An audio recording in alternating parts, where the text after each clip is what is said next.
તો 100માંથી 70 લોકો પારકી પંચાતો સાંભળીને પોતાના મગજમાં એ સ્ટોર કરીને એના રિફ્લેક્શનમાં ડિસિઝન લે છે, જેના કારણે પોતે કોણ છે ઓળખી નથી શકતા.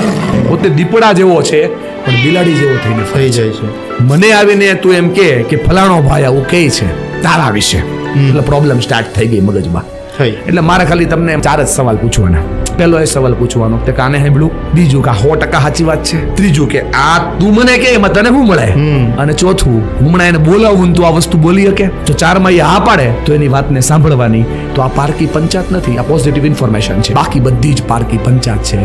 તો 100માંથી 70 લોકો પારકી પંચાતો સાંભળીને પોતાના મગજમાં એ સ્ટોર કરીને એના રિફ્લેક્શનમાં ડિસિઝન લે છે, જેના કારણે પોતે કોણ છે ઓળખી નથી શકતા. પોતે દીપડા જેવો છે પણ બિલાડી જેવો થઈને થઈ જાય છે. મને આવીને તું એમ કે ફલાણો ભાઈ આવું કહે છે તારા વિશે, એટલે પ્રોબ્લેમ સ્ટાર્ટ થઈ ગઈ મગજમાં.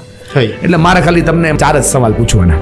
પહેલો એ સવાલ પૂછવાનો કે કાને સાંભળ્યું, બીજું કે 100% સાચી વાત છે, ત્રીજું કે આ તું મને કે એમાં તને શું મળે, અને ચોથું હું હમણાં એને બોલાવું તું આ વસ્તુ બોલી શકે. તો 4માં એ હા પાડે તો એની વાતને સાંભળવાની. તો આ પારકી પંચાત નથી, આ પોઝિટિવ ઇન્ફોર્મેશન છે. બાકી બધી જ પારકી પંચાત છે.